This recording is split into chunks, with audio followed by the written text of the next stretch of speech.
This is personal. This is not, we're on the set, we're in the studio, we're at choreography rehearsal. No, man, nobody's going to die behind that crap. I promise you. Not even the least bit. If they get their ego killed during you know, you're not as good a player as we thought you were. So what? That happens. But this is about your life. And you have a right to feel the way you feel it. And anyone who doesn't understand that, no matter how challenged they are to understand it, if they don't let the moments pass so that they can get to understanding that, then what can you do? It's not worth it. You should not have to be bothered with that. Just like you're not bothered with having to, I mean, you've been dealing with pain for over 15 years, dude. Yeah.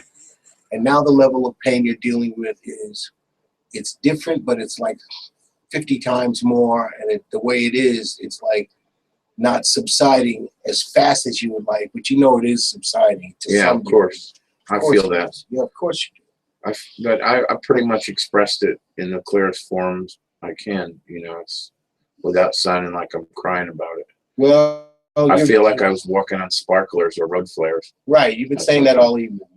Your anxiety doesn't help, but it's like catch-22. You have the anxiety because the pain doesn't stop. You have the on your brain's chemistry is constantly, oh my God, pain. Oh my God, pain. And you say it. It's just some electrical impulses. Yeah, it's all good, man. It feels all electrical. I feel like all the nerves in my legs are reanimating.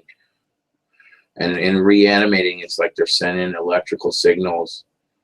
And I mean, it's literally like in waves all through my skin. It's I feel like it's a good kind of pain, but it's really intense.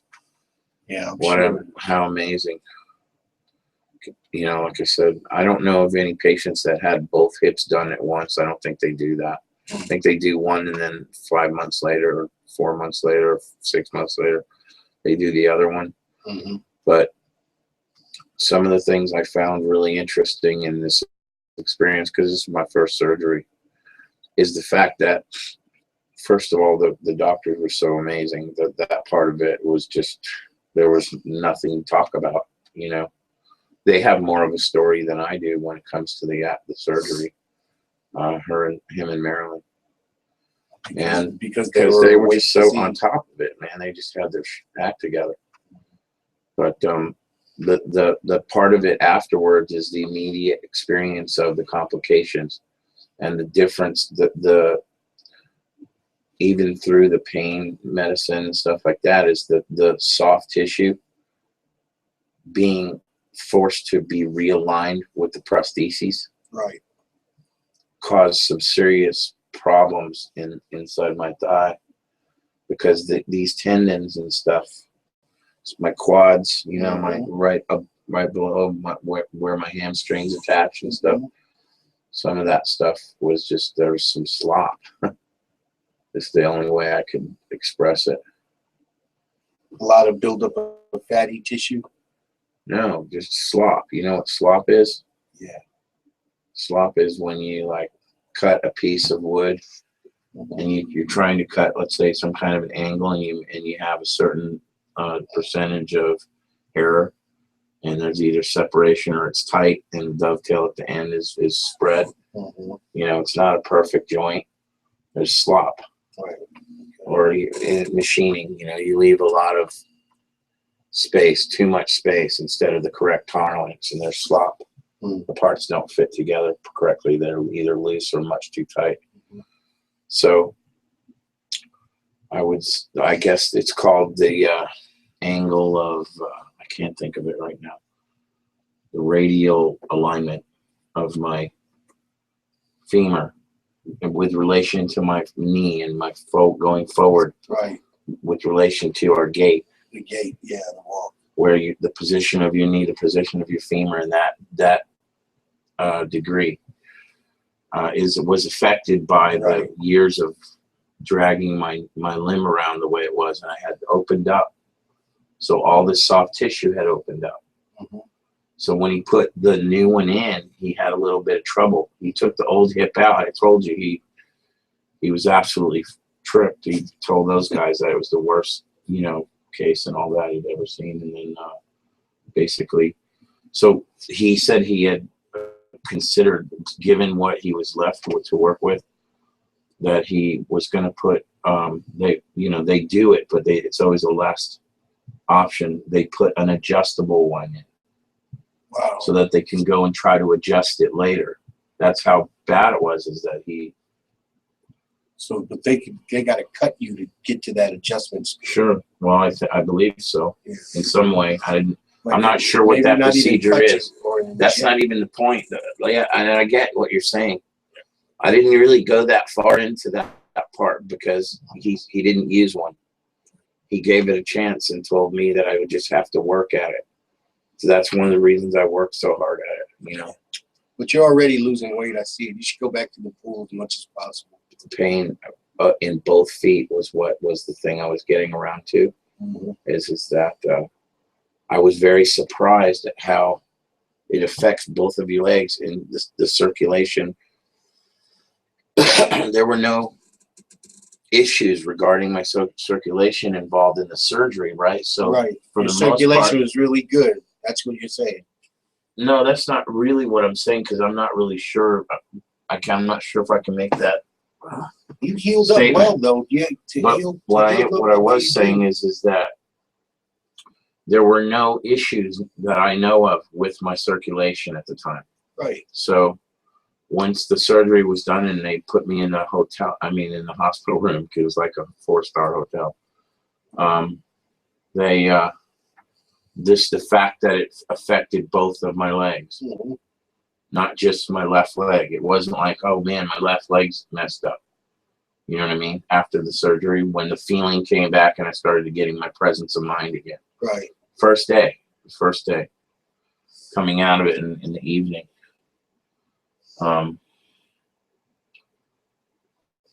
That whole experience of feeling it in both legs. I strongly say that because it was a strong part of the experience. Like my right leg feeling the same pain in a sense, only in an opposite sense or something. I don't know how to explain it. And balancing out the pain. Yeah, and still, even after I got home, more so, it was like the waves were washing. Aspect. That's what that is. It's that balancing out the pain. And some people bounce right back from this surgery. I guess I wasn't meant to be one of them. But the main. Oh no, you bouncing back. The main reason I would think for the length of time in recovery, coming out of the hospitals. I stayed in the hospital for 10 days, dude. This is a 3-day. You just had a complication. But I'm talking about. Okay, but so what I'm saying is given that length of time, I think one of the reasons I didn't respond like maybe another patient would have has a lot to do with the fact that this chronic condition lasted so long.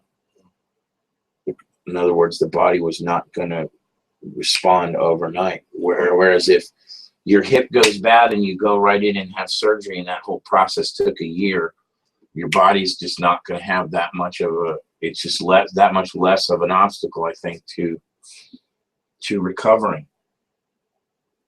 So that may have had something to do with it. That's all I'm saying.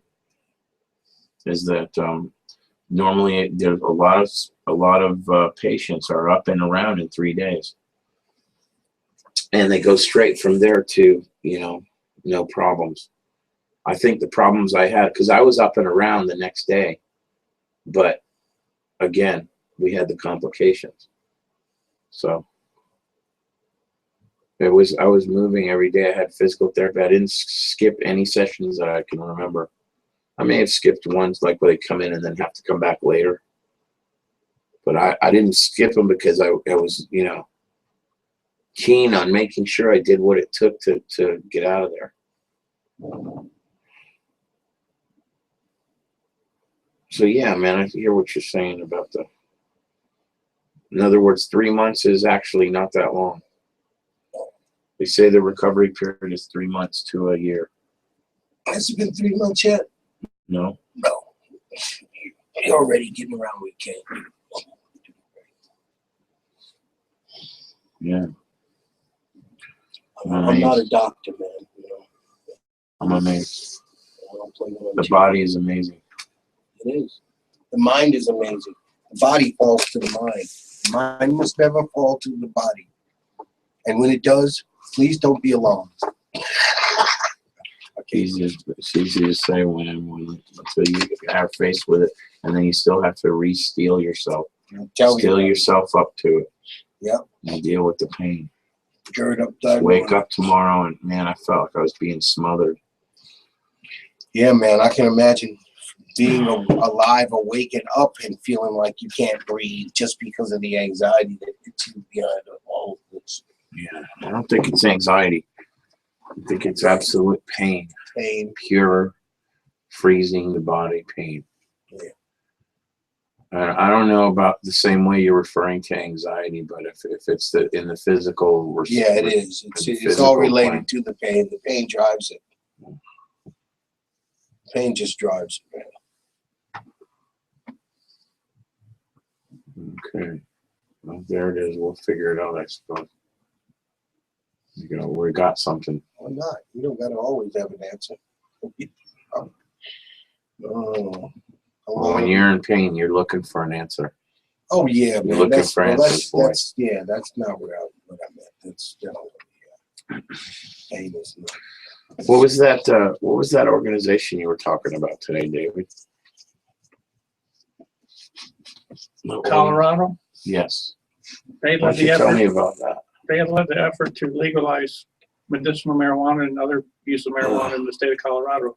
Their campaign looks very sophisticated and well thought out, and they offer a lot of resources to people. They offer what?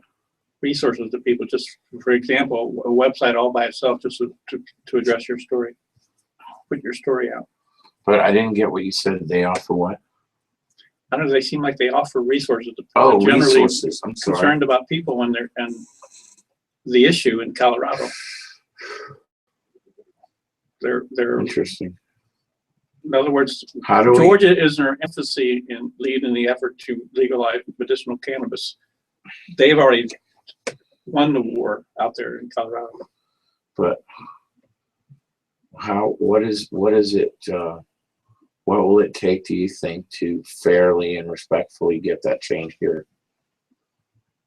What has to be done? It's a continuous battle to change the minds of the powers to be. Like that's what's his name? That's Senator Peel. Is that his name? The one that you're talking about, Alan Peake. Alan Peake. He's willing to, isn't he? He's the one that's willing to illegally bring in oil to help people, or is that another? That's a story, man. That's just a story. You know what I mean? I don't know what to say about that. You just got to keep the key to changing the battle here in Georgia is. I asked you to tell me about that organization that you were speaking about earlier. Yeah, I just got into it. I've only spent half an hour on it, so I don't have the whole story. But they seem to have led a strong battle to help people with medicinal marijuana and legalize it. So they haven't done anything in Georgia yet. No, they don't. They're only. That's where we really got to be. They're only in Colorado. We have to be concerned about Georgia. Yeah. And you mentioned State Representative Alan Peake. Let's talk about, instead of talking about news, local news blurbs, trying to turn them into Robin Hood or something. Let's talk about the fact that the guy's really been on top of actually stepping up to the plate and swinging at the issue.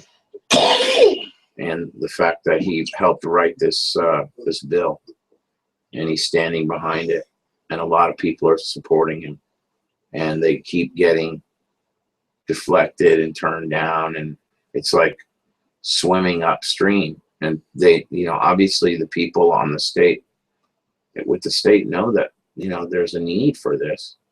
They must by now recognize that there's a lot of people suffering needlessly. And I think this Representative Peake, he gets that. I think he understands that. He's seen these kids, and why just the kids? Why can't there be some compassion for those adults and older people like us that literally suffer for what? If we can be comforted and in some cases healed or cured even, why would anybody want to deny that individual freedom? For what purpose could you possibly deny that individual liberty? That's my question. Why would you deny somebody that individual liberty? Somebody who's, you know, in suffering. Suffering is because the only word. you have ignorance behind the science. People don't understand the. Yeah, but you don't just stand up there and go, "You are ignorant. You're stupid." Yeah, and then That's the problem. You can't go up against authorities doing that like this all the time. Just basically reacting, because that's what I've seen. That's what's the problem is. I think is people not moving together respectfully. You know, using the system to get that change. And it can be done if people would basically just stand behind their word. All the people who advocate medical cannabis or individual liberty of this type in any way, I don't see how Republicans and people on the right, even conservatives concerned with liberty, why they would feel so strongly on this issue of particularly medicinal cannabis.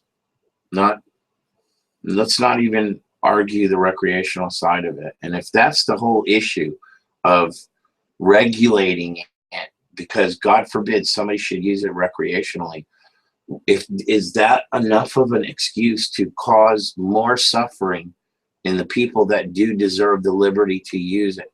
Maybe just because they're sick? That's not constitutional either. But why would any good society deprive the people who desire it and need it? I asked that question again. That would be another one of my questions. I think I had a question earlier, but that would be another question of mine. Why would behind the need to control it in case somebody should recreationally use it, like alcohol in some senses, or tobacco. That's truly slavery, man. Once you realize that there's no going back,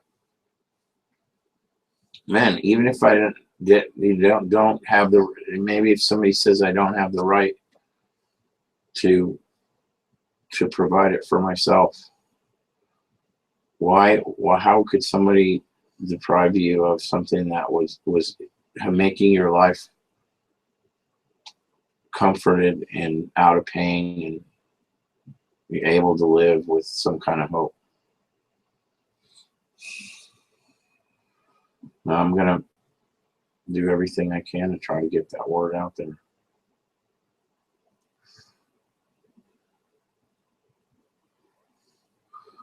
How could they want to put Shona Banda in prison and take her child from her? You know what I mean? Because the kid made the police look stupid. The police guy made himself look even more stupid by bringing it all to light. You mean like that's just going to opinion. her house and yeah, and making a big thing about it, and then bringing in. Did they find anything in the house? I have no idea, Benny. But they took the child away, so that means they had some ground somewhere, and they used some lateral or some pretense anyway. Some pretense, yeah. Well, they do that too. I've seen it. I've seen the Department of Child Resources come in. Oh man! Thank you for tuning in.